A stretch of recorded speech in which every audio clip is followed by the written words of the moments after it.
ആം ആദ്മി പാർട്ടിയിലെ പൊട്ടിത്തെറികൾക്ക് തുടക്കം കുറിച്ചുകൊണ്ട് രാഘവ് ചദ്ദ അടക്കം 3 രാജ്യസഭാ എംപിമാർ പാർട്ടി വിട്ട് ബി.ജെ.പിയിൽ ചേർന്നു. അശോക് മിത്തൽ, സന്ദീപ് പാഠക് എന്നിവരാണ് ചദ്ദയ്ക്കൊപ്പം എ.എ.പി വിട്ട് ബി.ജെ.പിയിൽ ചേർന്നത്. തങ്ങൾ 3 പേർക്ക് പുറമെ 4 എ.എ.പി എംപിമാർ കൂടെ ബി.ജെ.പിയിൽ ചേരുമെന്നും വാർത്താസമ്മേളനത്തിൽ രാഘവ് ചദ്ദ പ്രഖ്യാപിച്ചു. തീരുമാനം അറിയിച്ചുകൊണ്ട് 7 എംപിമാർ ഒപ്പിട്ട കത്ത് രാജ്യസഭാ ചെയർമാൻ നൽകിയെന്നും ചദ്ദ അറിയിച്ചിട്ടുണ്ട്.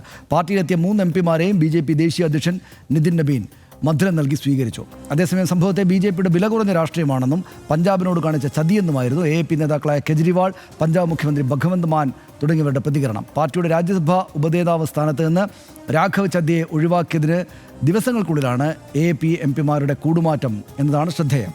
ആം ആദ്മി നേതാക്കളുടെ കൂട്ടത്തോടെയുള്ള കൂറുമാറ്റം മറ്റൊരു ഓപ്പറേഷൻ ലോട്ടസിന്റെ ഭാഗമോ? നേതാക്കൾ കൂട്ടത്തോടെ ബി.ജെ.പിയിലെത്തുമ്പോൾ ഇന്ത്യൻ രാഷ്ട്രീയത്തിൽ ആം ആദ്മി പാർട്ടിയുടെ ഭാവി എന്തായിരിക്കും? കാണാം ആർഡിഎക്സ് റാപ്പ്. രാഘവ് ചദ്ദ, അശോക് മിത്തൽ, സന്ദീപ് പാഠക്, സ്വാതി മലിവാൾ, ഹർഭജൻ സിംഗ്, രാജേന്ദ്ര ഗുപ്ത, വിക്രം സാഗ്നി എന്നിവരാണ് പാർട്ടി വിട്ടത്. ഡൽഹി കോൺസ്റ്റിറ്റ്യൂഷൻ ക്ലബ്ബിൽ വിളിച്ചു ചേർത്ത വാർത്താ സമ്മേളനത്തിലാണ് പാർട്ടി വിടാനുള്ള തീരുമാനം പ്രഖ്യാപിച്ചത്. ഈ മാസം ആദ്യമാണ് രാഘവ് ചദ്ദയെ രാജ്യസഭാ ഉപനേതാവ് സ്ഥാനത്ത് നിന്ന് എ.എ.പി മാറ്റിയത്. പാർട്ടിയുമായുള്ള അഭിപ്രായ ഭിന്നതയെ തുടർന്നായിരുന്നു നടപടി. പകരം പദവി അശോക് മിത്തലിന് എ.എ.പി നൽകുകയായിരുന്നു. ആം ആദ്മി പാർട്ടിയിൽ നിന്ന് കൂടുതൽ എംപിമാർ എ.എ.പി വിടുമെന്നും രാഘവ് ചദ്ദ അവകാശപ്പെട്ടു. എ.എ.പി സത്യസന്ധമായ രാഷ്ട്രീയത്തിൽ നിന്ന് അകന്നുപോയതായി അദ്ദേഹം കുറ്റപ്പെടുത്തി. അതേസമയം പാർട്ടി വിട്ട മുഴുവൻ എംപിമാരെയും ജനങ്ങൾ തള്ളിക്കളയുമെന്നും കർഷകരെ ദ്രോഹിക്കുന്ന ബി.ജെ.പിക്കൊപ്പമാണ് എംപിമാർ ചേരുന്നതെന്നും എ.എ.പി നേതാക്കൾ ആരോപിച്ചു. പഞ്ചാബിലെ ജനങ്ങൾ ബി.ജെ.പിക്ക് മാപ്പ് നൽകില്ലെന്നും ബി.ജെ.പി പഞ്ചാബിനെ ഒറ്റിക്കൊടുത്തുവെന്നും എ.എ.പി എം.പി സഞ്ജയ് സിംഗ് പറഞ്ഞു. പാർട്ടി വിട്ട എംപിമാരെ കൂറുമാറ്റ നിരോധന നിയമപ്രകാരം അയോഗ്യരാക്കാൻ ആം ആദ്മി പാർട്ടി ആവശ്യപ്പെടും എന്നാണ് പുറത്തുവരുന്ന റിപ്പോർട്ടുകൾ. ആർഡിഎക്സ് റാപ്പ് ന്യൂസ് മലയാളം.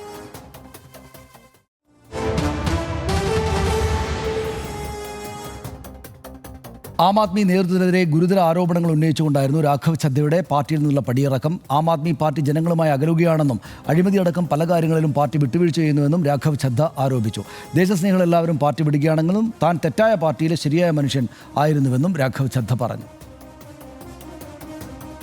पूरी तरीके से अपने सिद्धांतों से, अपने मूल्यों से, अपने कोर मॉरल और वैल्यूज से भटक चुकी है और अब ये पार्टी देश के लिए नहीं, देश के हित के लिए नहीं, बल्कि अपने पर्सनल फायदे के लिए काम कर रही है. That I am the right man in the wrong party. Rajya Sabha में आम आदमी पार्टी के 10 सांसद हैं और 2/3 से ज्यादा सांसद इस मुहिम में हमारे साथ हैं. उन्होंने हस्ताक्षर भी कर दिए हैं और आज सुबह हमने चेयरमैन राज्यसभा को तमाम डॉक्यूमेंटेशन. ആം ആദ്മി പാർട്ടിയിലെ പൊട്ടിത്തെറിയുടെ തുടക്കം ഇങ്ങനെയായിരുന്നു. പാർട്ടിയുടെ രാജ്യസഭാ ഉപനേതാവായ രാഘവ് ചദ്ദയെ സ്ഥാനത്ത് നിന്ന് നീക്കാൻ എ.എ.പി തീരുമാനിച്ചതോടെയാണ് പ്രശ്നങ്ങളുടെ തുടക്കം. രാജ്യസഭയിൽ ചദ്ദയുടെ ശ്രദ്ധ PR വിഷയങ്ങളിൽ മാത്രമാണ് എന്നായിരുന്നു ആം ആദ്മി പാർട്ടിയുടെ നിലപാട്. മദ്യനയ കേസിൽ കെജ്രിവാളിന് അനുകൂലമായ വിധിയിൽ ചദ്ദയുടെ മൗനം വലിയ ചർച്ചയായിരുന്നു. തന്നെ പുറത്താക്കിയതിന് പിന്നിൽ ഗൂഢാലോചനയുണ്ട് എന്ന് രാഘവ് ചദ്ദ തിരിച്ചടിച്ചിരുന്നു. നിശബ്ദനാക്കപ്പെട്ടെങ്കിലും പരാജയപ്പെടില്ല എന്നും രാഘവ് ചദ്ദ പറഞ്ഞു. ചദ്ദയ്ക്ക് പകരം പഞ്ചാബിൽ നിന്നുള്ള അശോക് കുമാർ മിത്തലിനെയാണ് രാജ്യസഭാ ഉപനേതാവായി ആം ആദ്മി നിയമിച്ചത്. ഇതേ അശോക് കുമാർ മിത്തൽ ഇന്ന് ചദ്ദയോടൊപ്പം ബി.ജെ.പിയിൽ ചേർന്നു എന്നതും ശ്രദ്ധേയമാണ്. അശോക് മിത്തലിൻ്റെ വീട്ടിൽ ഒരാഴ്ച മുമ്പ് ED റെയ്ഡ് നടത്തിയതും ഇപ്പോൾ ഇതുമായി ബന്ധപ്പെട്ട് ചർച്ചയാകുന്നുണ്ട്. 10 എംപിമാരാണ് എ.എ.പിക്ക് രാജ്യസഭയിൽ ഉണ്ടായിരുന്നത്. 10ൽ 7 പേരാണ് ഇന്ന് ബി.ജെ.പിയുടെ ഭാഗമായി എന്ന് അദ്ദേഹം പറഞ്ഞത്. സന്ദീപ് പാഠക്, അശോക് മിത്തൽ എന്നിവരോടൊപ്പം ചദ്ദ രാജ്യസഭാ ചെയർമാന് കത്തും സമർപ്പിച്ചു. ഇവർ 3 പേർക്ക് പുറമെ ഹർഭജൻ സിംഗ്, രജീന്ദർ ഗുപ്ത, വിക്രം സാഗ്നി, സ്വാതി മലിവാൾ എന്നിവരാണ് ബി.ജെ.പിയിൽ ചേർന്നതായി നമ്മൾ അറിയുന്നത്. ഹർഷ, ഇത് പ്രതീക്ഷിച്ചതാണ് പല ആളുകളും, രാഷ്ട്രീയം ശ്രദ്ധിക്കുന്ന ആളുകൾ. എന്താ തോന്നുന്നു? അല്ല, ഇതിനകത്ത് ഈ പഞ്ചാബിൽ നിന്നാണ് ഇദ്ദേഹം തെരഞ്ഞെടുക്കപ്പെട്ട് ഈ രാജ്യസഭയിലേക്ക് എത്തിയത്. ഈ രാജിവെച്ചിരിക്കുന്ന മിക്കവാറും എല്ലാവരും പഞ്ചാബിൽ നിന്ന്, സ്വാതി മാലിവാളിനെ പോലെ ചിലർ അടക്കം, ഈ ചിലരൊഴികെ എനിക്ക് തോന്നുന്നത് മിക്കവാറും എല്ലാവരും പഞ്ചാബിൽ നിന്ന് തിരഞ്ഞെടുക്കപ്പെട്ട് വന്നവരുമാണ്. ആ നിലയ്ക്ക് പഞ്ചാബിനെ വഞ്ചിച്ചിരിക്കുന്നു എന്നാണ് ഇപ്പോൾ ഈ വിഷയത്തിൽ അരവിന്ദ് കെജ്രിവാൾ ആകെപ്പാടെ പ്രതികരിച്ചിരിക്കുന്നത്. ഈ ആളുകളുടെ പേരുകൾ നിങ്ങൾ മനസ്സിൽ ഓർത്തു വയ്ക്കണം എന്നുള്ളതാണ് ആം ആദ്മി പാർട്ടിയുടെ പൊതുനിലപാട് ഈ വിഷയത്തിൽ. എന്തായാലും ഇവർ ഒറ്റയടിക്ക്, അതായത് വളരെ ആസൂത്രിതമായ ഒരു ഓപ്പറേഷൻ ലോട്ടസിൽ ഇവർ കുടുങ്ങിയിരിക്കുന്നു എന്നുള്ളതാണ് ആം ആദ്മി പാർട്ടിയുടെ ആരോപണം. എന്തായാലും എല്ലാവരും പോകാൻ തീരുമാനിച്ചിരിക്കുന്നത് ബി.ജെ.പിയിലേക്കാണ് എന്നുള്ള കൗതുകം കൂടിയുണ്ട്. ആ നിലയ്ക്കാണ് ആ മാറ്റം എന്നുള്ളത്. അപ്പോൾ അതിൽ മൂല്യങ്ങൾ നഷ്ടപ്പെടുത്തിയ ആം ആദ്മി പാർട്ടിയെ കൈവിട്ടുകൊണ്ട് ഞങ്ങൾ ഇതാ ബി.ജെ.പിയിലേക്ക് പോകുന്നു എന്നുള്ളതാണ്. അത് ശരിയായി തോന്നി. വേറൊന്നും കൊണ്ടല്ല, ആം ആദ്മി പാർട്ടിയുടെ അടിസ്ഥാന മൂല്യം എന്നുള്ളത് ചെന്ന് നിൽക്കുന്നത് എവിടെയാണ്? സംവരണ വിരുദ്ധതയിലാണ്. അപ്പോൾ ആ സംവരണ വിരുദ്ധ സമരത്തിൻ്റെ വക്താക്കൾ അല്ലെങ്കിൽ എന്താണ് അത്തരം സമീപനം സ്വീകരിച്ചിരിക്കുന്ന ആളുകളിൽ പെടുന്ന ഒരാളാണ് രാഘവ് ചദ്ദയും. അദ്ദേഹം ബികോമിന് പഠിക്കുന്ന കാലത്താണ് ഈ ആം ആദ്മി പാർട്ടിയുമായി സഹകരിക്കുന്നത് ഡൽഹി യൂണിവേഴ്സിറ്റിയിൽ. അപ്പോൾ അതായത് അത്രയ്ക്ക് ചെറുപ്പക്കാരനാണ് അദ്ദേഹം.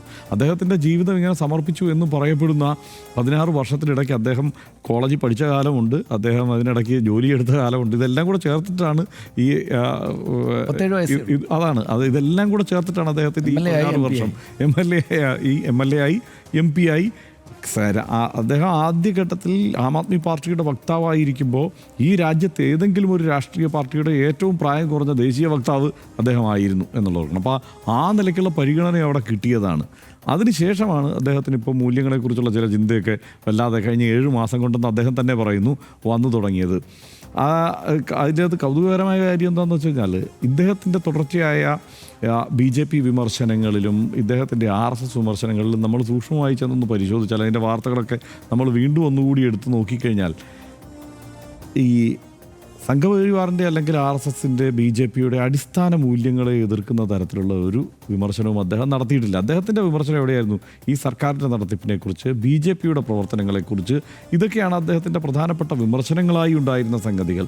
പിന്നെ അപൂർവം ചില ഘട്ടങ്ങളിൽ ഈ പറയുന്ന പോലെ മണിപ്പൂരിലെ സംഘർഷം ഉണ്ടാകുന്ന ഘട്ടത്തിലോ ഒക്കെ ഈ പഞ്ച് ഡയലോഗുകൾ അങ്ങനെ അല്ലെങ്കിൽ വളരെ ഉപരിപ്ലവമായി ആളുകൾക്ക് വളരെ പെട്ടെന്ന് കുളിര് കിട്ടുന്ന തരത്തിലുള്ള ചില പോയിന്റുകളൊക്കെ അവതരിപ്പിക്കുന്നതിൽ അദ്ദേഹം വിദഗ്ധനായിരുന്നു. ആ നിലയ്ക്ക് പിന്നെ എല്ലാ കാലത്തും അദ്ദേഹത്തിൻ്റെ വാദങ്ങൾ മധ്യവർഗത്തിന് വേണ്ടിയുള്ള വാദങ്ങളായിരുന്നു. അദ്ദേഹം പ്രധാനമായും അദ്ദേഹത്തിൻ്റെ ഈ പറയുന്ന ഞാൻ പറഞ്ഞില്ലേ ഒരു ഈ കോർപ്പറേറ്റ് ഒരു സ്വഭാവം അദ്ദേഹത്തിൻ്റെ അദ്ദേഹത്തിൻ്റെ പ്രവർത്തനത്തിലുണ്ടായിരുന്നെങ്കിലും അദ്ദേഹത്തിൻ്റെ വാദങ്ങൾ മധ്യവർഗത്തിലായിരുന്നു. പക്ഷേ അദ്ദേഹം അതിന് താഴേക്ക് നോക്കിയിട്ടുള്ള ഒരു സാഹചര്യം ഉണ്ടായിട്ടുമില്ല. അപ്പോൾ അതിൻ്റെ ആളാണ് അദ്ദേഹം. അദ്ദേഹം കഴിഞ്ഞ കുറേ കാലമായി അദ്ദേഹത്തിന് വേണ്ട രീതിയിൽ ആം ആദ്മി പാർട്ടിയിൽ പരിഗണന കിട്ടുന്നില്ല എന്നുള്ളതൊക്കെ അദ്ദേഹം പറയുന്നുണ്ടെങ്കിലും അദ്ദേഹത്തിന് ഈ 7 മാസം മുമ്പ് ഈ പരിഗണന കിട്ടാതായത് എപ്പോഴാണ്? അദ്ദേഹം BJPക്കെതിരെയുള്ള വിമർശനങ്ങൾ പതുക്കെ അങ്ങ് അവസാനിപ്പിച്ചു, ശക്തമായ വിമർശനങ്ങൾ അവസാനിപ്പിച്ചു. അദ്ദേഹത്തെ തന്നെ ഈ രാജ്യസഭ പാർട്ടി നേതാവായി വയ്ക്കണം എന്നൊക്കെ പറഞ്ഞു കഴിഞ്ഞാൽ എങ്ങനെയാണ് ശരിയാവും? പക്ഷേ പകരം തീരുമാനിച്ച ആളെ വരെ പറിച്ചുകൊണ്ട് പോകുന്ന സാഹചര്യം ഉണ്ടായി എന്നുള്ളതാണ്. പക്ഷേ ഇത് ആം ആദ്മി പാർട്ടിയുടെ ഒരു സ്വഭാവവും ആ പാർട്ടിയുടെ ഒരു അതിൻ്റെ പ്രത്യയശാസ്ത്രവും എല്ലാം നിലനിൽക്കുന്നത് തൽക്കാലം കേജ്രിവാളിലായതുകൊണ്ട് ഇതിനെ അവർ അതിജീവിക്കും എന്നാണ് തോന്നുന്നത്. അതായത് ആം ആദ്മി അദ്ദേഹം റോങ് പാർട്ടിയിലായ നല്ല മനുഷ്യനെന്ന് അദ്ദേഹം പറഞ്ഞ കറക്റ്റാണ്. അതായത് എന്താ വെച്ചാൽ റോങ് പാർട്ടി ആം ആദ്മി എന്ന് വെച്ചാൽ സാധാരണക്കാരുടെ പാർട്ടി. അദ്ദേഹം വളരെ എലീറ്റിസ്റ്റായിട്ടുള്ള ഒരാളായിരുന്നു. അതുകൊണ്ട് എന്തായാലും അദ്ദേഹം പോകുന്നത് നല്ലതാണ്. ഒന്ന്. രണ്ടാമത്തെ കാര്യം എന്ന് വെച്ചാൽ അതായത് ഇതിനകത്തെല്ലാം സംഭവിക്കുന്ന ഒരു പ്രധാനപ്പെട്ട കാര്യം ഈ കാല് മാറ്റം എന്നത് നമ്മളൊക്കെ രാഷ്ട്രീയം ശ്രദ്ധിച്ചു കൊടുക്കുന്ന കാലത്ത് വളരെ വലിയ തെറ്റായ ഒരു കാര്യമാണ്. ഇപ്പോൾ പക്ഷേ അത് പ്രശ്നമേ അല്ല. BJP പോസ്റ്റ് മോദി കാലത്ത് മോദി അധികാരത്തിൽ വന്നതിന് ശേഷം എന്ന് വെച്ചാൽ ഈ പാർട്ടിയിൽ നിന്ന് ആളുകൾ ഇങ്ങനെ അടപടലായിട്ട് അപ്പുറത്തേക്ക് മാറുന്നത് ഒരു തെറ്റായിട്ടേ കാണുന്നില്ല. ഇതെന്തോ വലിയ വിജയമായിട്ടാണ് BJP ആഘോഷിക്കുന്നത്. അത് ഞങ്ങളുടെ ഭാഗത്തേക്ക് വന്നിരിക്കുന്നു. ഇതിനകത്ത് അധികാരം, പദവികൾ, പണം എന്നിങ്ങനെ 100,000 കാര്യങ്ങൾ ചേർന്നതാണ് എന്ന് വിമർശിക്കുന്ന ആളുകളുണ്ട്. പക്ഷേ ഇപ്പോൾ ആയാറാം ഗയാറാം, കാല് മാറ്റം, കിസ്സ കുർസിക്കാർ എന്നൊക്കെ പറഞ്ഞിട്ട് ഈ ഒരുപാട് ഇന്ത്യൻ രാഷ്ട്രീയത്തിൽ ഇതൊരു തെറ്റായ കാര്യമാണ് എന്ന കാലം ഉണ്ടായിരുന്നു. അതൊക്കെ പോയി ഇപ്പോൾ ഇത് വലിയ അഭിമാനത്തോടെയാണ് പോകുന്നത്. ഒന്ന്. അടുത്തത് ഈ പറയുന്ന ആം ആദ്മി പാർട്ടിക്കും ഈ ഭാഗത്തൊരു കുഴപ്പമുണ്ട്. കാരണം എന്ന് വെച്ചാൽ അവർക്ക് ഒരു പ്രത്യയശാസ്ത്രമില്ല, അവർക്ക് ഒരു ഐഡിയോളജിയുമില്ല. അതായത് അവർ രാം ഭക്തിയാണ്, ഇവിടെ ഹനുമാൻ ചാലിസ. അപ്പോൾ എന്ന് വെച്ചാൽ ഇവർക്ക് അങ്ങോട്ട് മാറാൻ വേറെ ബുദ്ധിമുട്ടൊന്നുമില്ല, പെട്ടെന്ന് മാറാം. എന്ന് മാത്രമല്ല മാറിയാൽ നിങ്ങളുടെ രാഷ്ട്രീയ ആശയത്തെ വഞ്ചിച്ച് കളഞ്ഞില്ലേ എന്ന് ചോദിക്കാൻ ഇവർക്കൊട്ട് പറ്റുകയില്ല. നമുക്ക് പിന്നീട് സമയമുള്ളപ്പോൾ വിശദീകരിച്ച് പറയാം. സോഷ്യൽ മീഡിയയിൽ ഏറെ ആഘോഷിക്കപ്പെട്ട രാജ്യസഭാ MP ആയിരുന്നു രാഘവ് ചദ്ദ. രാഷ്ട്രീയം സംസാരിക്കാതെ, ആശയപരമായൊരു ചർച്ച പോലും നടത്താതെ മധ്യവർഗത്തെ തൃപ്തിപ്പെടുത്തുന്ന ഉപഭോക്താക്കളുടെ അവകാശങ്ങളെക്കുറിച്ച് മാത്രമാണ് ചദ്ദ രാജ്യസഭയിൽ സംസാരിക്കാറുള്ളത് എന്ന് അദ്ദേഹത്തിൻ്റെ വിമർശകർ പറയുന്നു. ആ സംസാര ഭാഗങ്ങൾ അത്രയും ഇൻസ്റ്റാഗ്രാം, X തുടങ്ങിയ സോഷ്യൽ മീഡിയ പ്ലാറ്റ്ഫോമുകളിൽ ട്രെൻഡിങ്ങും അക്കാലത്ത് ആയിരുന്നു. വിമർശകർ അങ്ങനെ പറയുമ്പോഴും അത് വളരെ വലിയ ആൾക്കൂട്ടത്തെ ഉണ്ടാക്കിയിട്ടുണ്ട്. ഉപഭോക്താക്കളുടെ അവകാശത്തെക്കുറിച്ച് സംസാരിക്കുമ്പോൾ പോലും ഭരണകൂടത്തെ രാഷ്ട്രീയമായി ആക്രമിക്കാതിരിക്കാൻ വേണ്ടത്ര ശ്രദ്ധ കൊടുക്കാറുണ്ട് ഈ രാഷ്ട്രീയക്കാരൻ്റെ നിലയ്ക്ക് രാഘവ് ചദ്ദ എന്ന് അദ്ദേഹത്തെ വിമർശിക്കുന്നവർ പറയുന്നു.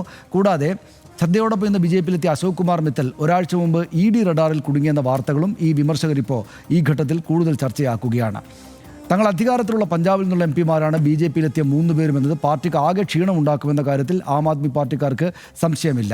മദ്യനയ കേസിലെ അനുകൂല വിധി അടക്കം ലഭിച്ച ഒരു രാഷ്ട്രീയ തിരിച്ചുവരവിന് കളം ഒരുങ്ങുന്നതിനിടെയാണ് AAPയിലെ പൊട്ടിത്തെറി എന്നതും സംഭവത്തിൻ്റെ ഗൗരവം വർദ്ധിപ്പിക്കുന്നുണ്ട്.